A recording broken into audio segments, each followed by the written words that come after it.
श्रीकान्तद्रुहिणोपमन्युतपनस्कन्देन्द्रनन्द्यातयः प्राचीनो गुरवोऽपि यस्य करुणालेशाद्गता गौरवम् तं सर्वादिगुरुं मनोज्ञवपुषं मन्दस्मितालङ्कृतं चिन्मुद्राङ्कितमुद्रपाणिनलिनं चित्ते शिवं कुर्महे।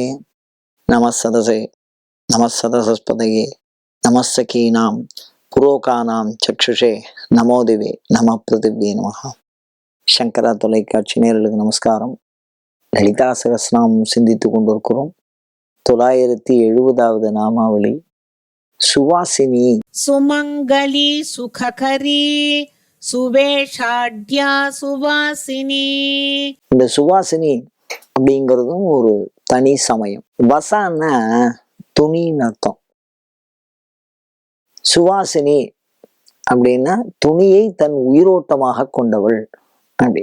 ஒவ்வொரு சமயமும் தனக்கான தனி பண்பை தனி வழியை கொண்டிருக்கிறது. அந்த மாதிரி இந்த சுவாசினி அப்படிங்கிற தேவதை, இது ஒரு வழிபாட்டு முறையில என்ன முக்கியத்துவம் அப்படின்னு கேட்டீங்கன்னா, வஸ்திரம் தான் முக்கியம், வேற எதுவும் இல்லை.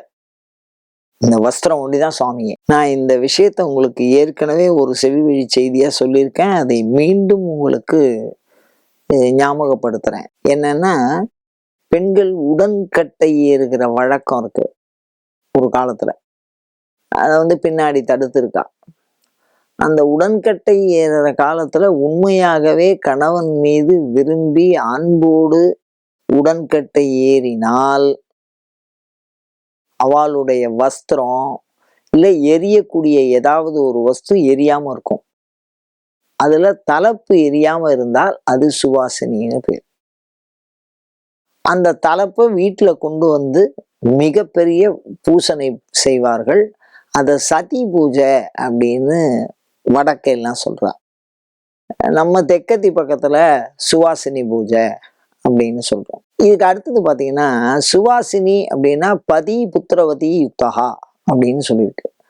கணவன் இருக்கணும், குழந்தைகள் இருக்கணும், வாரிசு இருக்கணும். ரெண்டு பேரும் சேர்ந்து இருந்தாதான். ஏன்னா அவந்தியா தோஷம் வரக்கூடாதும்பா. அதனால ஒரு பேரம்பேத்தி எடுக்கக்கூடிய ஒரு பெரிய விஷயமா இருக்கக்கூடியவளை தான் சுவாசினி அப்படின்னு சொல்லுவா. ரெண்டாவது வசா அப்படின்னா கிருத்திம் வசான ஆச்சரபினா கம்பி பிரதாகி. வேத காலத்திலேயே வசா கிருத்திம் வசா, யானையை தோலாக, யானை தோலை ஆடையாக உடுத்தியவன் அப்படின்னு அர்த்தம். வசான துணி. இப்ப இந்த இடத்துல சுவசா அப்படிங்கிறது எதை குறிக்கிறது அப்படின்னு சொன்னா, நம்ம வஸ்திரத்துக்குள்ள எவ்வளவு பெரிய ரகசியம் வச்சிருக்கோம் பாருங்க. இந்த பிறப்பு இறப்பு சடங்கு, அதுல கோடி போத்துறதுன்னு சொல்லுவா. அதை இன்னார் தான் எடுத்துன்னு வரணும் அந்த துணியை அவன் மேல போத்துறது அந்த இறந்தவாளுக்கு. அதுவும் ஒரு துணியா தான் இருக்கும். அதே மாதிரி பாத்தீங்கன்னா, அபரகர்மால வாசோதகம்னு சொல்லுவா. இறந்து போனவாளுக்கு தண்ணியில நனைச்சு அந்த வஸ்திரத்தை அப்படியே புழிஞ்சு விடுவா. அதுக்கு பேர் வாசோதகம்னு பேர். ஆன்மாவிற்கு நலன் செய்யக்கூடியது. இதெல்லாம் ஏன் சொல்றீங்க? லலிதா சகஸ்ரநாமம் தானே சொல்றீங்க அப்படின்னா, அது கூட இதெல்லாம் தொடர்புடையது சுவாசினிங்கிறது. அதே மாதிரி இப்பதான் நமக்கு ஏகப்பட்ட வஸ்திரங்கள்லாம் எல்லாரும் எடுத்து ஒவ்வொருத்தருக்கும் பல செட்டு வஸ்திரம் இருக்காது தான் நம்ம நடைமுறையில பார்க்குறோம். 1500 வருஷத்துக்கு முன்னாடி சுவாசினி அப்படின்னா, என்னைக்காவது ஒருத்தி ஒரு புது வஸ்திரம் எடுத்து கட்டிக்கிறா அப்படின்னா அது கல்யாண உற்சவமா இருக்கும், இல்லைன்னா மிகச்சிறப்பா ஒரு கொண்டாட்டமா இருக்கும். அந்த காலத்துல அரசர்கள் மேல் இனம் கீழினம்னு அந்த காலத்துல பிரிச்சிருக்கா. வரலாற்று பதிவுல சொல்றேன், வேற எந்த நோக்கத்திலையும் இல்லை. அதை உங்கள் பாதார விந்தங்களில் வேண்டி விரும்பி கேட்டுக்கொள்கிறேன். அதுல என்ன பண்ணுவான்னு கேட்டீங்கன்னா, உயர்ந்த அந்த ராஜா அவள்லாம் தான் வஸ்திரம் கட்டியிருப்பா. ஒரு குறிப்பிட்ட வேலையை செய்யறவா அரை கச்சு தான் கட்டுவா, மேல் கச்சு கட்டி அவ கட்ட மாட்டா. அவளுக்கு அந்த வழி இல்லை. அது எல்லாருக்கும் அந்த துணி கிடைக்கல, அது புரிஞ்சுக்கணும் நம்ம. அதனாலதான் சுவாசினின்னு சொல்றா. அவளும் ஒரு காலத்துல இந்த மேல் கட்சி கட்டுறா அப்படின்னு சொன்னா, கல்யாணம் ஆயிட்டா அந்த மேல் கட்சி கட்ட ஆரம்பிச்சுவா. அதுக்கப்புறம் தான் அரை கட்சி. அதனால ஒரு குறிப்பிட்ட காலம் வரைக்கும் குழந்தைகள் வஸ்திரம் இல்லாமலே சுத்திட்டு இருக்கோம். ஏன்னா அவ்வளவு விஷயம் இருக்காது. அந்த அளவுக்கு அந்த உற்பத்தி, அதை கட்டி கொள்ளுகிற பண்பு அதெல்லாம் கிடையாது. அதனாலதான் சுவாசினின்னு சொல்றோம். அதனுடைய விஷயம் தான் கூரை புடவைன்னு தனியா எடுப்பா. கல்யாணத்துக்கு கூரை புடவை, கர்மாவுக்கு கோடி புடவை. இதுல அப்படியே தலைகீழ வரும். இந்த கூரை புடவையை இவர் தான் எடுக்கணும்னு சட்டம் இருக்கு. ஆத்துக்காராத்துலேருந்து எடுத்துன்னு வர்றதுன்னு ஒரு மரபு வச்சிருப்பா. சில பேர் பெண்ணாத்துல எடுத்துக்கிறதுன்னு ஒரு மரபு இருக்கு. அது இனம் சார்ந்து வெவ்வேறு மாறுபாடு இருக்குதுல. நம்ம அதை பத்திலாம் பேசல. விஷயம் என்ன அப்படின்னா, ஒரு துணி தான் அதோட ஒரு மையம். அந்த துணிக்குள்ள ஆன்ம ஆற்றல் தங்கி இருக்கிறது. அந்த துணிக்குள்ள சாமி வந்து பேசுது. அதுதான் சுவாசினின்னு நம்ம சொல்றோம். சில திருமணங்களை பார்த்தீங்கன்னா மஞ்சள் நினைச்சு கட்டுவா. மஞ்சள் நினைச்சுதான் கட்டிட்டு தான் கல்யாணமே பண்ணுவா. அப்ப அதுக்கு சுவாசினின்னு பேர். அப்ப என்ன அர்த்தம்? திருமணமானவள், திருமணம் மணப்பெண் அப்படின்னு சொன்னா அது ஒரு பட்டு வேட்டிக்கு பட்டு துண்டுக்கு சமானம். அது ஒரு சிறப்பு. அதுக்கு அது ஒரு புனிதத்தன்மை அதுக்கு இருக்கு.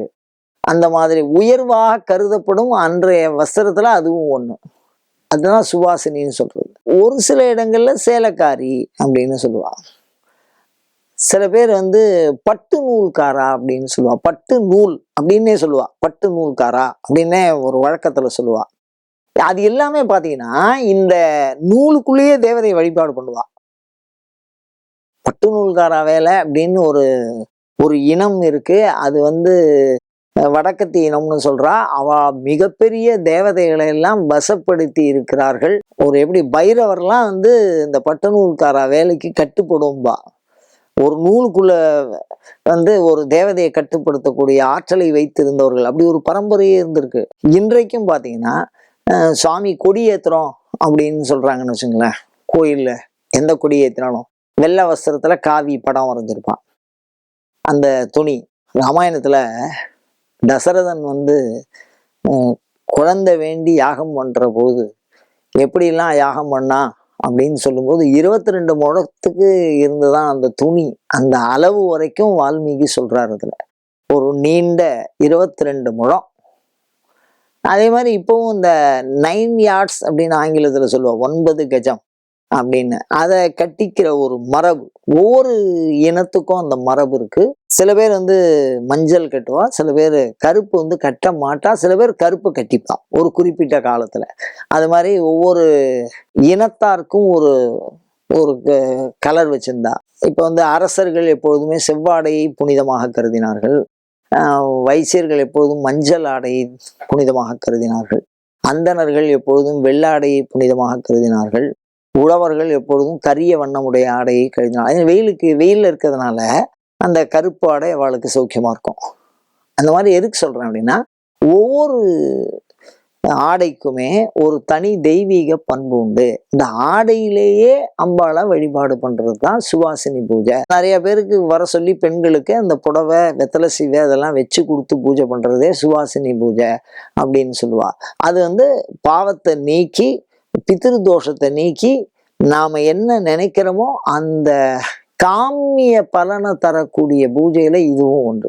அதனாலதான் இதை வந்து பாத்தீங்கன்னா வெள்ளிக்கிழமையில யாராவது லலிதா சகஸ்ரநாமம் பாராயணம்லாம் பண்ணினா அம்பாள் வந்து இந்த மாதிரி சுவாசினி மாதிரி வருவா. அவளுக்கு நம்ம வந்து வெத்தலை பாக்கு, ரவிக்க துண்டு, அவாவா வசதிக்கு தகுந்த மாதிரி. சில பேர் புடவை, வஸ்திரம் எடுத்து கொடுக்கறது, சின்ன குழந்தைகளா இருந்தால் அதை வச்சிருக்கு. அந்த மாதிரி வஸ்திரத்தினால் மகிழக்கூடிய அம்பாள். இதை நாம சொன்னா என்ன பலன்னா, மிகுந்த செல்வம், பேர் அமைதி, இது இரண்டும் இந்த சுவாசினிங்கிற நாமாவளியை சொல்லுவதனாலே நாம் பெரும் பலனாகும். அதை சொல்லி பெறுவோமாக. அயம் தர்மஹா உத்தரோத்தர அபிவிருத்திரஸ்து.